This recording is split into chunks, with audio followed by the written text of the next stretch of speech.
Primeira aos Coríntios, capítulo 13, são 13 versículos que nós leremos agora.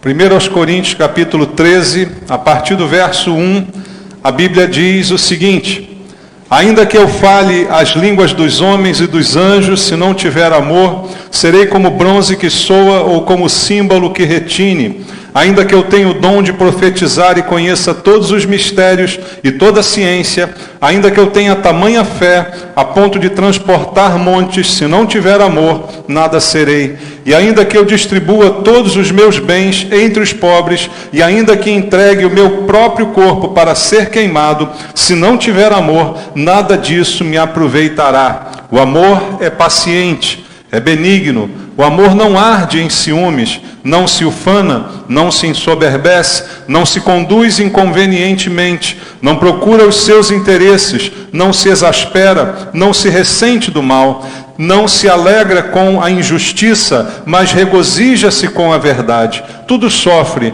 tudo crê, tudo espera, tudo suporta. O amor jamais acaba, mas havendo profecias, desaparecerão. Havendo línguas, cessarão. Havendo ciência, passará. Porque em parte conhecemos e em parte profetizamos.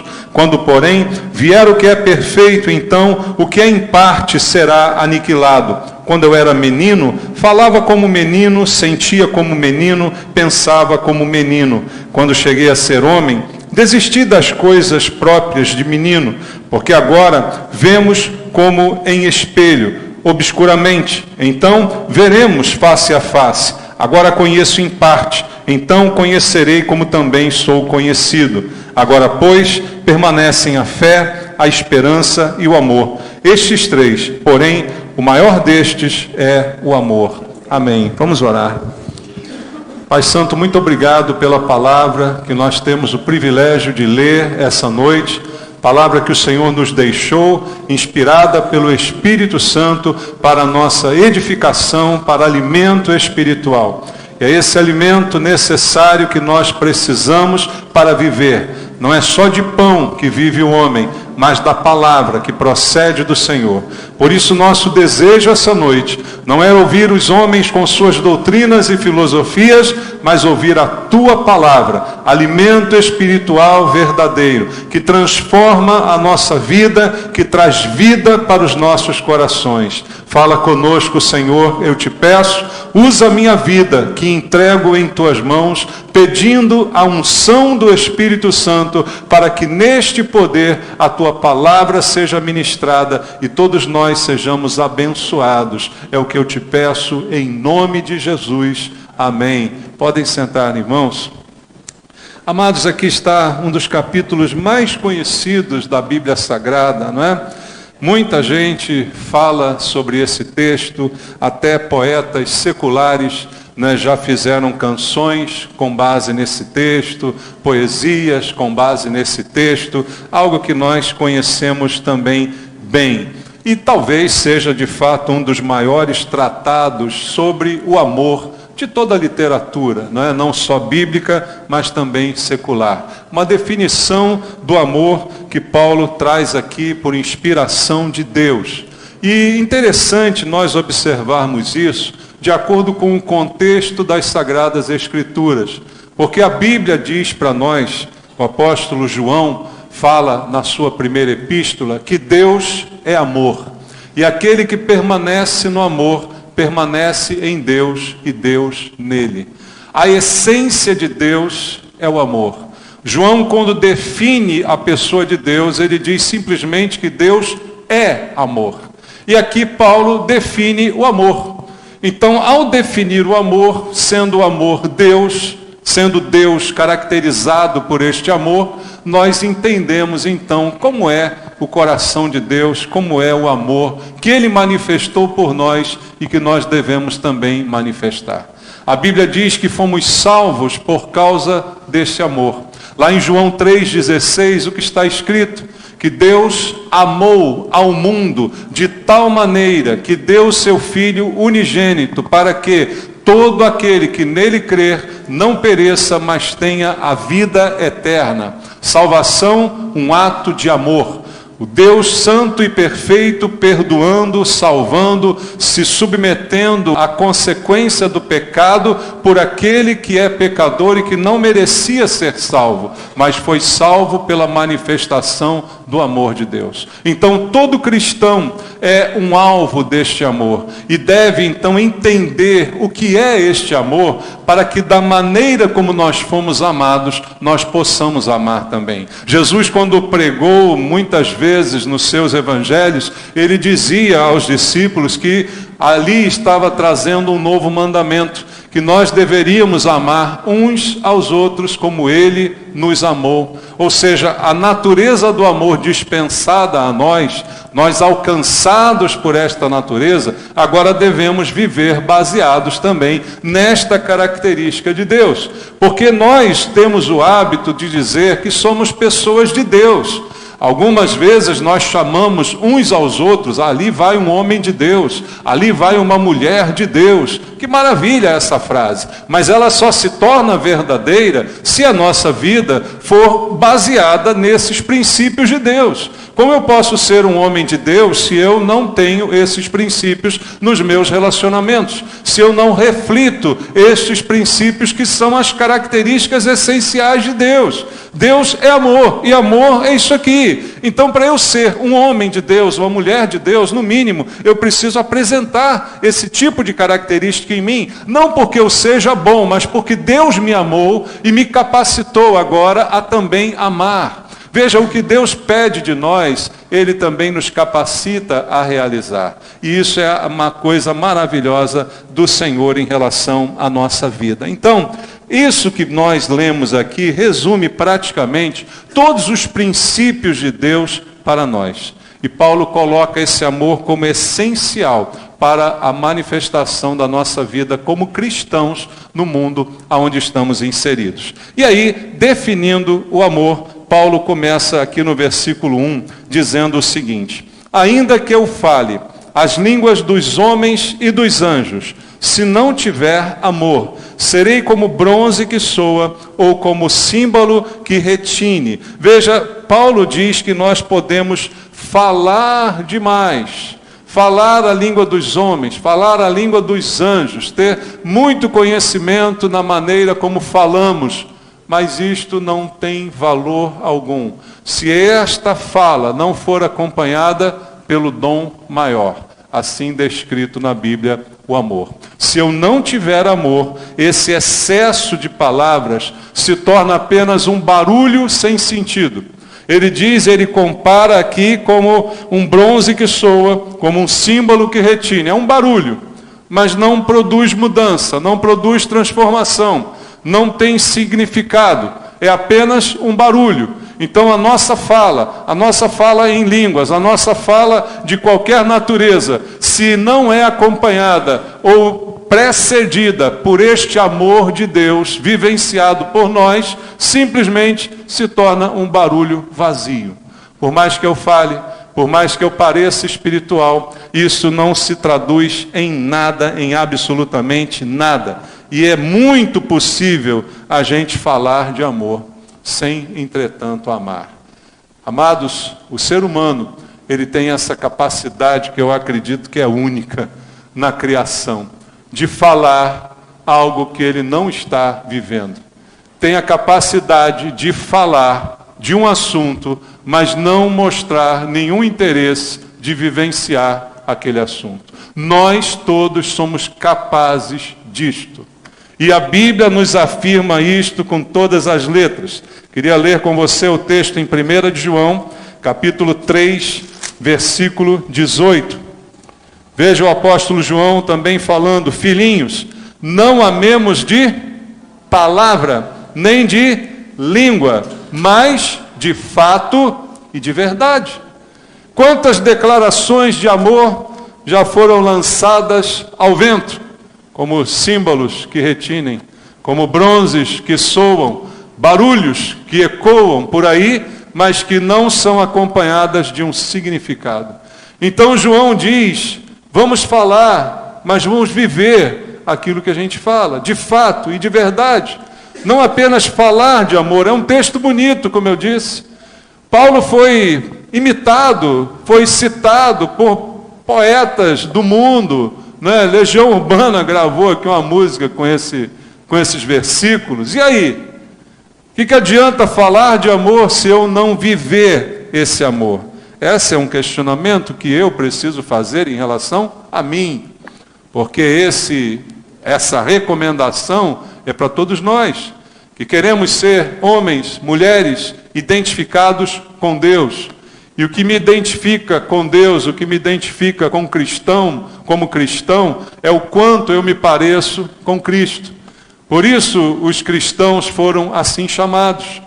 Esse nome cristão deve mostrar o quanto eu me aproximo, o quanto eu me assemelho à pessoa de Jesus Cristo. E os conceitos de Deus para o amor estão aqui exemplificados. No verso 2, Paulo continua dizendo: ainda que eu tenha o dom de profetizar e conheça todos os mistérios e toda a ciência, ainda que eu tenha tamanha fé a ponto de transportar montes, se não tiver amor, nada serei. Em outras palavras, ele está dizendo que eu posso ter toda espiritualidade, porque as coisas que ele cita aqui no verso 2 são dons também espirituais. A profecia não é um dom espiritual que Deus concede segundo a sua vontade e propósito? Então Deus dá esse dom, e ainda que eu profetize, a Bíblia diz que a fé também é dom de Deus, e eu posso ter fé, aliás, eu devo ter fé, porque a Bíblia diz que sem fé é impossível agradar a Deus. Então são dons, são coisas que são também importantes, mas Paulo diz: se eu tiver estas coisas, se eu manifestar esses dons, mas não tiver o dom maior, que é o amor, todas estas outras coisas que são igualmente importantes perdem o seu significado, perdem a sua utilidade na prática. Então eu profetizo, eu conheço ciências, eu tenho uma fé enorme, eu faço coisas pela minha fé, eu movo montanhas pela minha fé, mas se eu não tenho amor, ele diz, eu não serei absolutamente nada, eu não serei coisa alguma, eu não serei nada diante de Deus. Preste atenção, quando ele fala nada serei, ele diz diante de Deus. Porque diante das pessoas, aquele que profetiza, aquele que tem fé para transportar montes, pode ser muito bem considerado, pode ser elogiado, pode ser apreciado. Olha, que homem, que profeta, olha que fé, que coisa tremenda, maravilhosa. Diante dos homens podemos ser muitas coisas com esses dons, mas diante de Deus o que ele está dizendo é: eu nada serei. E aí qual a escolha que nós fazemos? Queremos ser grandes coisas diante dos homens ou queremos ser alguma coisa diante de Deus? Porque o que ele diz é que nada serei diante do Senhor. E de todos os dons, ele coloca o principal. Se eu não tiver este dom, não adianta ter todos os outros, porque este precede e deve acompanhar todos os outros, inclusive a fé. Coisa tremenda a Bíblia está nos revelando. No verso 3, e ainda que eu distribua todos os meus bens entre os pobres, e ainda que entregue o meu próprio corpo para ser queimado, se não tiver amor, nada disso me aproveitará. Aqui Paulo está falando de caridade, está falando do sentido da caridade, porque eu distribuo os meus bens entre os pobres. Veja, isso é caridade. E eu particularmente não gosto muito da versão revista e corrigida neste texto, porque ao invés de dizer amor, ela diz caridade. A palavra traduzida na versão revista e corrigida diz caridade. Mas caridade corre um grande risco de ser mal compreendida, porque o próprio versículo 3 fala de caridade. Ele diz: eu posso ser super caridoso, mas se eu não tiver caridade, aí fica estranho, né?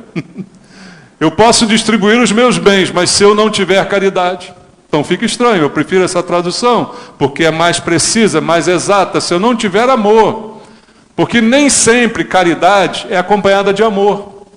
Nem sempre fazer o bem a alguém insere a minha vida no contexto de amor. Eu posso fazer porque eu quero ser aplaudido pelas pessoas, porque eu quero ser reconhecido como um bom homem, porque eu quero de alguma forma ganhar alguns pontinhos no céu. Sei lá qual a motivação que tantos têm para fazer algum tipo de caridade. Mas a Bíblia diz que ainda que seja importante fazer caridade, ela não denigre isto, muito pelo contrário, nós devemos fazê-la, mas não sem antes o dom maior, que é o amor. Então ele diz, olha, eu posso distribuir tudo para os pobres, eu posso até entregar o meu próprio corpo para ser queimado. E tudo isso sem amor. E aí, isso não me aproveitará em nada. Ou seja, eu não tirarei nenhum proveito disto. Veja, palavras vãs, não somos nada, não servimos para nada, não tem utilidade o que fazemos se não tivermos amor. E como eu disse, por que isso é tão importante? Vamos voltar lá em João, 1 de João, capítulo 4, versículo 8. Olha o porquê que isso é tão importante. Versículo 8 do capítulo 4 de 1 João até o verso 16 diz: aquele que não ama, não conhece a Deus. Entendeu isso? Por quê? Porque Deus é amor. Nisto se manifestou o amor de Deus em nós, em haver Deus enviado o seu Filho unigênito ao mundo para vivermos por meio dele. Nisto consiste o amor, não em que nós tenhamos amado a Deus, mas em que Ele nos amou e enviou o seu Filho como propiciação pelos nossos pecados. Amados, se Deus de tal maneira nos amou, devemos nós também amar uns aos outros. É uma conclusão que se chega aqui. A razão disso ser tão importante, porque isto é a natureza de Deus, e eu devo me aproximar da natureza de Deus. A Bíblia diz que em Cristo eu recebi uma nova natureza, e isto é evidenciado através do amor. Amados, se Deus de tal maneira nos amou, devemos nós também amar uns aos outros. Ninguém jamais viu a Deus. Se amarmos uns aos outros, Deus permanece em nós, e o seu amor é em nós aperfeiçoado. Nisto conhecemos que permanecemos nele, e ele em nós, em que nos deu o seu Espírito. E nós temos visto e testemunhamos que o Pai enviou o seu Filho como Salvador do mundo. Aquele que confessar que Jesus é o Filho de Deus, Deus permanece nele e ele em Deus. E nós conhecemos e cremos no amor que Deus tem por nós. Deus é amor, e aquele que permanece no amor, permanece em Deus e Deus nele. A razão da importância do que Paulo está dizendo está na essência do que Deus representa e de como ele se relacionou conosco a ponto de nos salvar. Então, por isso é tão importante, acima de dons, acima de fé, acima de sacrifícios, acima de entregas, acima de caridades, acima de palavras bonitas, como diz o texto até aqui, isso é essencial, porque Deus é amor. E eu só consigo me relacionar com Ele sendo aquilo que Ele deseja que eu seja, assumindo as características que Ele quer gerar em mim. A essência de Deus é o amor. E viver o amor é viver em Deus. Isso é a base de tudo que Paulo está dizendo. E aí, a partir do versículo 4, voltando ao texto, Paulo começa a falar as características práticas desse amor. Porque, até agora, ele falou de modo genérico, coisas que a gente poderia fazer, que se não estivessem inseridas no amor, não valeriam de nada. Mas agora ele vai começar a definir o que é amor. Porque a gente pode ter uma visão errada a respeito disso. A gente pode confundir amor com emocionalismo. A gente pode confundir amor, com sentimentos conturbados que não são reflexos daquilo que Deus define. Então Paulo vai definir a partir do versículo 4 o que é esse amor. Primeira característica, o amor é paciente. O amor é paciente. O amor nos leva à paciência quando as coisas não acontecem como queremos. Quantos de nós somos pacientes, irmãos? Quantos de nós temos a paciência para esperar? Apesar de todas as promessas bíblicas, a Bíblia diz que quem espera no Senhor não se cansa, corre e não se cansa, voa com asas como águia. Então, esperar em Deus não é cansativo. Mas cadê a paciência? O amor insere a paciência no nosso coração. Então, não é muito aquele tipo de amor que a gente pensa, romantizado, mas é um amor que na prática requer a paciência para esperar. Esperar em Deus. Na primeira epístola de Pedro, no capítulo número 2, no verso número 20, o apóstolo Pedro nos fala um pouquinho sobre esta característica. 1 de Pedro, capítulo 2, no versículo número 20, ele diz: pois que glória há, se pecando e sendo esbofeteados, por isso suportamos com paciência. Se, entretanto, quando praticais o bem, sois igualmente afligidos e o suportais com paciência, isto é grato a Deus. Ele diz aqui de uma forma bem clara que não há glória nenhuma se nós suportamos com paciência coisas que nós sofremos por causa do nosso próprio comportamento. Mas se nós não fizemos nada de errado e mesmo assim as coisas não saem como nós desejamos, a manifestação do amor de Deus nos faz suportar com paciência. Nos faz suportar sem abrir a nossa boca contra Deus. Sem abrir a nossa boca para acusar Deus, porque Deus é amor. Eu vivo o amor de Deus, então eu sofro, mas sofro com paciência. Esse é o sentido do que Paulo está aqui nos definindo como amor. Voltando ao versículo 4, ele diz depois que o amor é benigno. Veja, o amor é benigno, ele nos faz pensar no outro. Ele faz com que eu queira também o bem do outro. Em Romanos, o apóstolo Paulo nos diz, no capítulo 13, no versículo 10, exemplificando também este sentimento, ele diz: o amor não pratica o mal contra o próximo, de sorte que o cumprimento da lei é o amor. Você prestou atenção no significado disso? O cumprimento da lei. E o que é a lei? Você encontra a lei definida na Bíblia, os 5 primeiros livros da Bíblia, o Pentateuco, a Torá para os judeus. Os judeus encontram na lei 613 mandamentos. A gente pensava que era só 10, né? Os 10 mandamentos, não, o judeu encontra 613 lá na lei. E Paulo vem aqui e diz, resumidamente, o cumprimento da lei é o amor. Porque a minha obediência é baseada no amor, o meu zelo tem que ser baseado no amor, a minha vontade de acertar tem que ser baseada no amor, a minha vontade de não errar tem que ser baseada no amor. Então ele resume de forma muito simples: o amor é a base de tudo, ele é o cumprimento de toda a lei, e o amor precisa ser benigno, porque ele precisa ir para algo além de mim mesmo. Ele precisa trazer ao meu coração a lembrança do outro. E veja o que ele continua dizendo no versículo número 4, o amor não arde em ciúmes. E aí isso fala também de uma questão que a gente precisa tratar, porque algumas pessoas dizem assim: o ciúme é uma prova de amor. Você já ouviu isso? Já ouviu? Não, se tem ciúme é porque me ama. O ciúmes é uma prova de amor. Bom, segundo a Bíblia, isso está errado. O ciúmes, ele é uma prova de que não há amor. Porque o que a Bíblia está dizendo aqui é que o amor não arde em ciúmes e nas suas consequências. E no que o ciúme, neste sentido aqui, ele significa. Porque a própria Bíblia diz que o Espírito Santo tem ciúme de nós. Você já viu isso?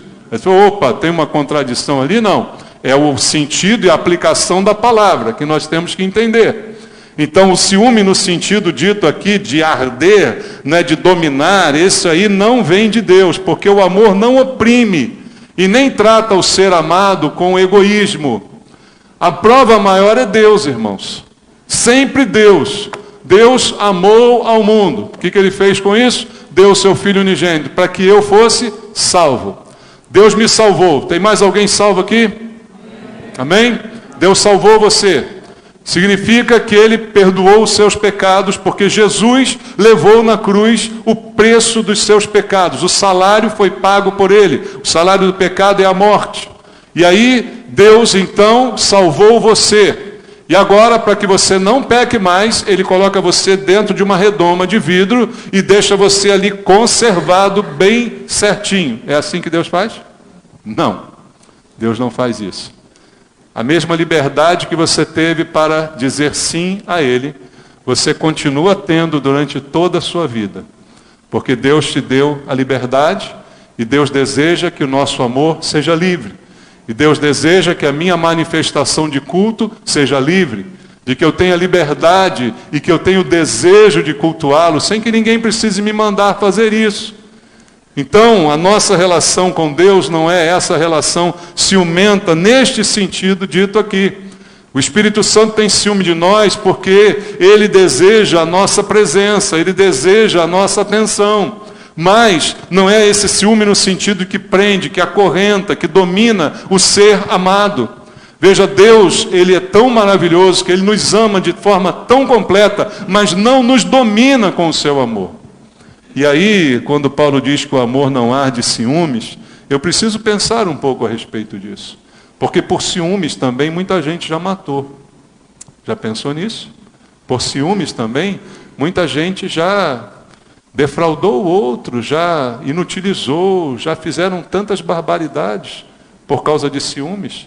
Porque o ciúme é o desejo de dominar o ser amado como se ele fosse seu. E ele não é seu. Na verdade, nós não somos de ninguém. Se de alguém pertencemos, pertencemos a Deus, né? E Ele, que é nosso dono, não tem esses ciúmes a ponto de nos dominar completamente. Então, amados, entenda que o amor não arde em ciúmes. Ninguém mata por amor, ninguém bate por amor, ninguém maltrata por amor. Quem age assim não ama o outro, mas ama a si próprio. Porque, na verdade, dá essa explicação, não, eu te bati porque eu te amo. Né? Alguns dizem assim, o homem não sabe porque está batendo, mas a mulher sabe porque está apanhando. Já ouviram essas frases, né? Já ouviram essas coisas, né, terríveis? E o que quer dizer isso? Quer dizer que eu estou pensando em mim.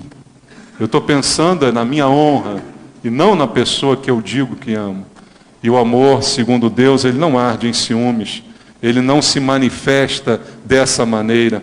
E outra coisa que Paulo diz no verso 4 é que ele não se ufana e não se ensoberbece. Ufanar-se, ensoberbecer-se, se tornar vaidoso, orgulhoso, porque está amando ou está fazendo alguma coisa boa. Então a glória do amor não é para aquele que ama, mas a glória é para Deus. Porque Deus é amor.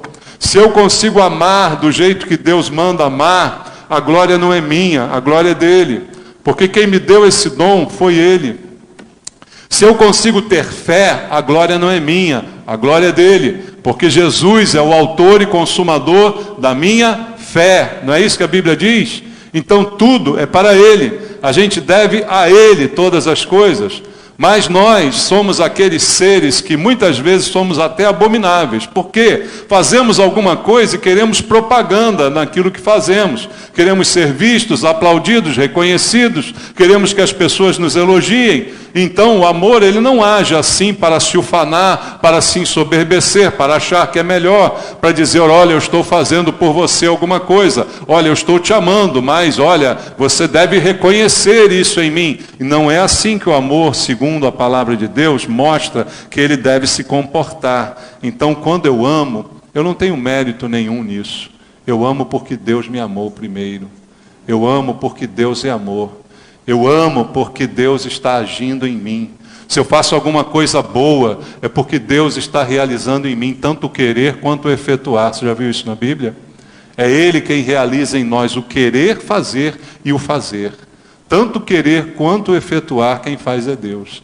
Mas nós somos orgulhosos. Nós gostamos de dizer, fui eu que fiz. Isso aqui é obra minha. Olha, fui eu. Foi a minha fé. Foi a minha profecia. Foi o meu dom. Fui eu que realizei. Mas, na verdade, tudo foi realizado e sempre será realizado por Deus. Então, a lembrança que Paulo nos dá não é soberbo o amor. Não se ufana, não se orgulha daquilo que faz. O amor nos leva à humildade.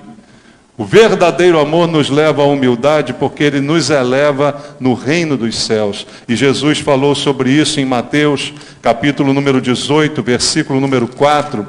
Eu quero ler rapidamente com você, Mateus 18, verso 4, diz: portanto, aquele que se humilhar como esta criança, esse é o maior aonde? No reino dos céus. Jesus trouxe uma criança e disse, está aqui o exemplo. Quem se humilhar como essa criança, esse é o maior. Mas quem se orgulha, o que a Bíblia diz? Deus dá graça aos humildes, mas aos orgulhosos, aos soberbos, ele resiste. Deus resiste aos soberbos e dá graça aos humildes. Então qualquer soberba da nossa parte já anulou o princípio do amor. Qualquer coisa que a gente queira reconhecimento porque fizemos de bom, já anulou o sentido do amor que Deus espera que a gente apresente diante dele. E continua o texto no versículo 5, Paulo dizendo que o amor não se conduz inconvenientemente. Veja, não se conduz de forma inconveniente, não se manifesta de forma inoportuna, com palavras fúteis, com ações descabidas. Sabe o que isso me diz? Que o amor de Deus tem bom senso.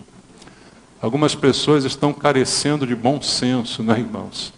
Numa coisa simples que é a manifestação do amor. E por causa do amor, algumas pessoas que têm uma ideia errada sobre o amor se comportam de maneira inconveniente. Enquanto a Bíblia diz exatamente o contrário, que o amor não se conduz de maneira inconveniente. Não há essa inconveniência no ato de amar. E isso, às vezes, se manifesta numa boa intenção. Porque a pessoa ama, mas por seu amor quer dominar o ser amado. Como eu já disse nos ciúmes, mas às vezes dominar no sentido de sufocar, de se tornar inconveniente. Não é verdade, irmãos? O amor pode nos fazer sermos inconvenientes. Fazer coisas que não deveríamos fazer naquele momento. Ter mais equilíbrio naquilo que fazemos. Veja, todas as coisas que vêm de Deus são equilibradas, não são desesperadas, não é? Eu fico assim meio reticente quando a gente às vezes canta uns louvores ou dá algumas palavras, eu estou desesperado de amor, né? Tem um louvor que a gente canta assim, né? Você está desesperado de amor? Que esquisito, não é meio esquisito isso aqui, né? A gente canta tudo bem, né? Mas não é estranho, eu estou desesperado de amor. O amor não se conduz de forma inconveniente. O amor é equilibrado. O amor até que sentimos por Deus é intenso. O que Ele sente por nós é mais intenso ainda. Mas é equilibrado. Não se porta de maneira inconveniente. Não se rasga todo, né? Hoje tem gente que vê um ídolo, né? Como chamam aí, né? Um cantor, uma pessoa famosa, se rasga. Ah, por que você está? Porque eu amo ele. O amor não se conduz inconvenientemente, é o que está dizendo a Bíblia Sagrada. O amor não procura os seus interesses. O amor não procura os seus interesses. Que coisa estranha. O amor faz com que eu enxergue o interesse do outro. Como a Bíblia diz para mim em outros versículos, cada um deve considerar o outro como superior a si mesmo. Como se faz isso com a minha natureza humana? Nunca. Porque a minha natureza humana faz com que o primeiro lugar seja meu, o segundo seja meu e o terceiro seja meu também. Mas só o amor faz com que eu me coloque um pouquinho de lado e consiga colocar alguém no meu lugar. Então o amor não busca os interesses pessoais. Em 1 Coríntios, ainda no capítulo 10, um pouquinho antes do texto que a gente leu, no versículo número 24 do capítulo 10 da primeira carta aos Coríntios, Paulo, ele diz assim: ninguém busque o seu próprio interesse, e sim o de outrem. Como fazer isso? Como fazer isso? Porque tudo que a gente faz visa o nosso próprio interesse. Amanhã você vai trabalhar porque você está interessado em receber o salário. As ações sempre que nós fazemos visam o nosso próprio interesse. Mas Paulo diz, ninguém busca o seu interesse, mas busca o interesse do outro. Só fazendo com amor, só exercendo esse amor, isso é possível. Porque a minha natureza, a sua natureza, a nossa natureza humana, diz ao contrário. Primeiro eu, segundo eu, terceiro eu, e é meu interesse em primeiro lugar. Mas o amor coloca isso em outra dimensão. De tal maneira, deu seu Filho, Filho unigênito. Quem daria? Quem entregaria? Quem faria isso? Essa é a prova máxima de não buscar o meu interesse. O meu interesse é ter o melhor para os meus filhos. O meu interesse é buscar o melhor para mim e para minha família. Mas a Bíblia diz que eu preciso também pensar no interesse do outro e, às vezes, acima dos meus próprios interesses. E isso só é possível com essa manifestação de amor descrita aqui na palavra de Deus. Sem ela não acontece. Versículo 5, ele diz ainda que o amor não se exaspera. Não se exaspera. O que quer dizer isso, meu irmão? O amor não exaspera, ele não deixa a ira descontrolada. Característica do amor de Deus em nós. Nós não nos iramos com facilidade. E quando nos iramos, não permitimos que essa ira permaneça. Paulo ainda falando aos Efésios, no capítulo 4, no versículo número 31, aqui um verso que eu creio que muitos conhecem, ele diz assim: longe de vós toda amargura e cólera e ira e gritaria e blasfêmias e bem assim toda a malícia. Aonde fica a ira? Longe de mim. Ah, pastor, mas tem um versículo que Paulo diz assim: irai-vos, mas não pequeis.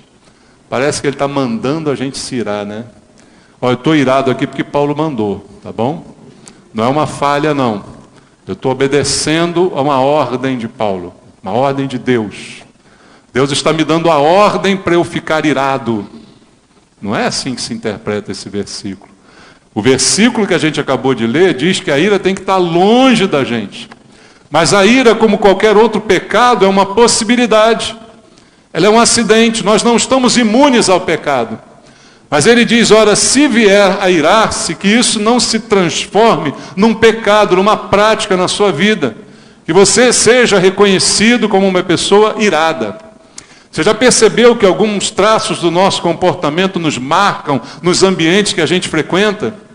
E é muito comum, se eu for lá no seu colégio, no seu condomínio, na sua faculdade, no seu trabalho, alguém vai me dizer, aquele ali é o nervosinho. Vai ter isso aí com alguém? Será? Eu vou lá no seu trabalho e vou lá, aquele ali é conhecido aqui como nervosinho. Aquele é o pavio curto, né? Por quê?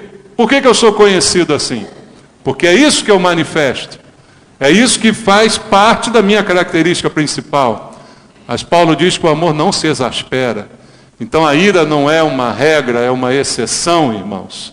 E eu não posso deixar que esse pecado fique sempre rodeando a minha vida. Isso precisa ser muito esporádico. E na maior parte do tempo eu tenho que viver a essência do amor de Deus, como ele está aqui nos dizendo. E ainda voltando ao texto, no versículo 5, ele diz que o amor não se ressente do mal. O amor não fica ressentido. Você sabe o que isso significa? Por que ele não fica ressentido? Porque ele sabe perdoar. Quando Deus amou o mundo de tal maneira e deu o seu Filho unigênito para que todo aquele que nele crê não pereça, mas tenha vida eterna, fez por quê? Para me perdoar. Por que eu precisava ser perdoado? Porque eu era pecador, quanto mais praticante do pecado. Porque o pecado fazia parte da nossa vida, rotineiramente, a ponto da Bíblia dizer que nós estávamos mortos nos nossos delitos e pecados. O pecado era uma constante na vida de cada um e Deus, por amor, decidiu perdoar. E não somente perdoar, mas me substituir na pena do pecado pré-estabelecida por Ele mesmo. Então, quando a Bíblia diz que o amor não se ressente, é porque o amor é perdoador. Assim como Deus é perdoador. E se eu sou perdoador, eu não tenho como ficar ressentido com alguém. Porque eu liberei o perdão. Porque eu não guardei no coração. Porque eu não trouxe aquilo para dentro de mim. Da mesma forma como Deus o fez. Veja, Deus me perdoou e não fica todo o tempo dizendo para mim, olha que eu te perdoei, safado. Qualquer coisa que você fizer errado aí, eu dou-lhe uma rasteira. É assim que Deus faz com a gente? Né? Fica o tempo todo, olha que eu te perdoei.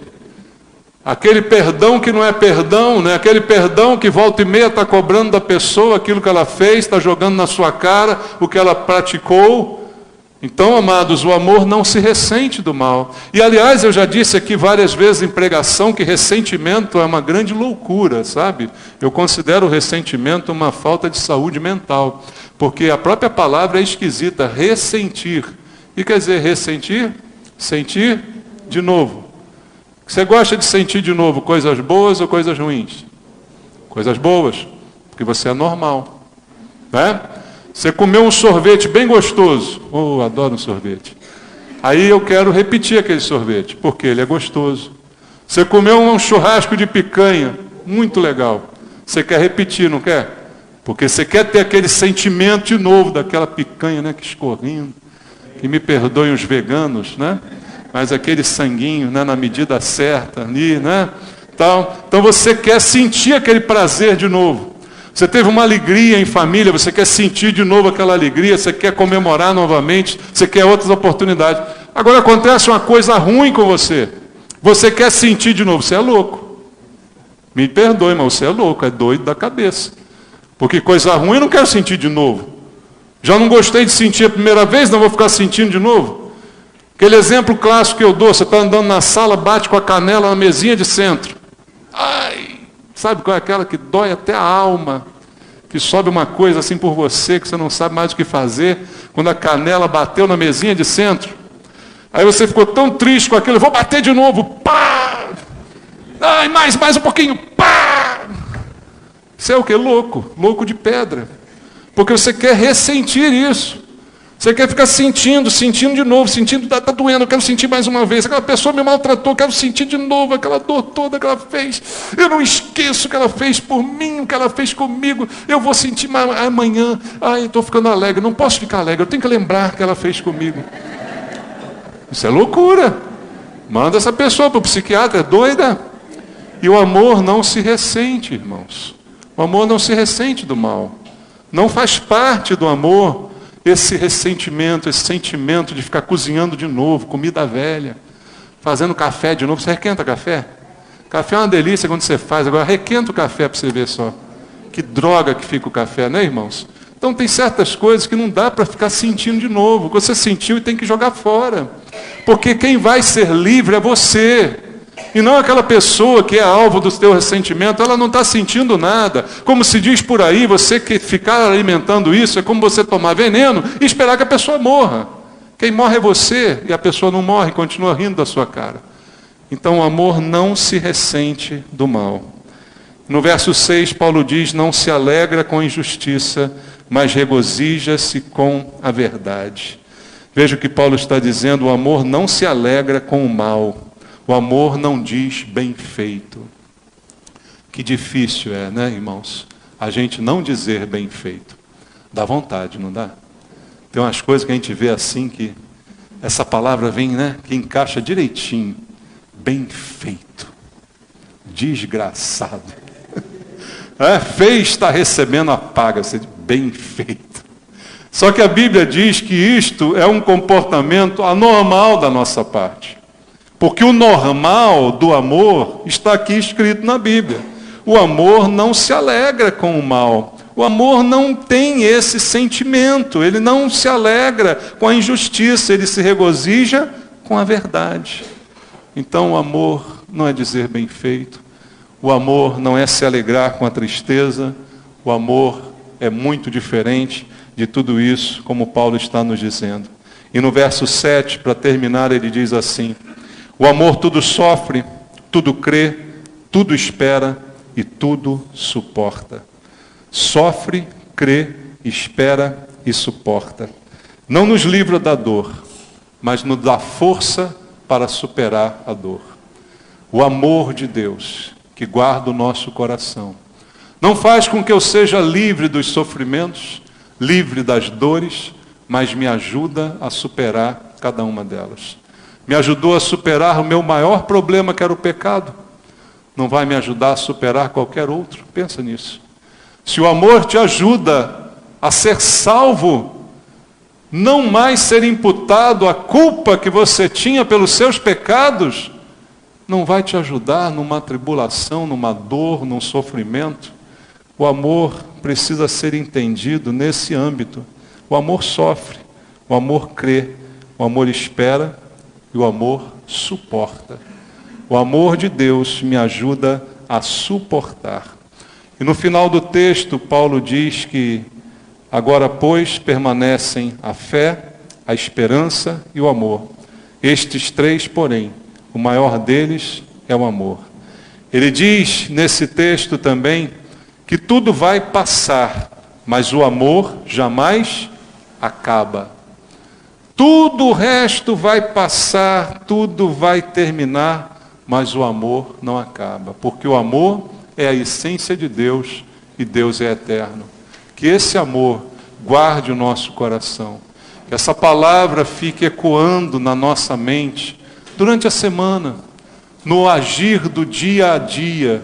Porque o dia de botar em prática isso tudo que Deus nos falou, talvez não seja agora, talvez seja amanhã no trabalho, talvez seja durante a semana, com as dificuldades da vida, com os desafios, é ali que nós vamos colocar isso em prática.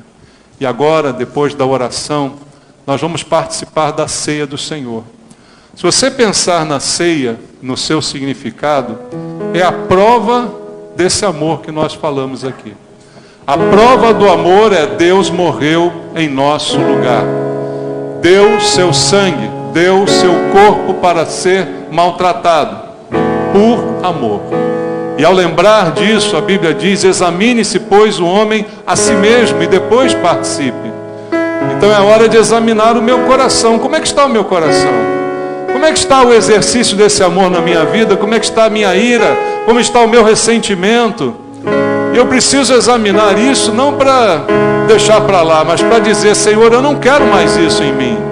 Eu não quero mais esse sentimento na minha vida. Eu quero liberdade. Foi para isso que o Senhor me libertou, para ser verdadeiramente livre. Vamos orar por isso, irmãos. Senhor Jesus, Tua palavra foi ministrada, conceitos importantes, Pai, mas que não queremos apenas conhecê-los. O que precisamos é vivê-los, Pai. Viver cada um deles no nosso dia a dia, na lida diária, diante dos problemas, diante das lutas, diante dos adversários, diante das pessoas que implicam conosco, Pai. É no dia a dia que nós vamos viver esse amor. Dá-nos experiências contigo, Senhor, a cada dia. E nesse momento que vamos participar da ceia agora, Pai Santo, fala ao nosso coração. Se identificamos alguma coisa nesse exame que fizemos, na nossa consciência, seja o dia agora de dizer basta. Seja o dia agora de dizer eu me arrependo, Senhor. E eu vou mudar, eu vou transformar a minha vida, eu vou mudar o meu procedimento, o meu comportamento. Eu vou limpar o meu coração. Eu vou viver debaixo do Teu amor e da Tua graça. Fala conosco, Senhor, essa noite. Trata com cada um de nós. Precisamos desse tratamento, Pai. É o que eu te peço, meu Deus, em nome de Jesus. Amém. Graças a Deus.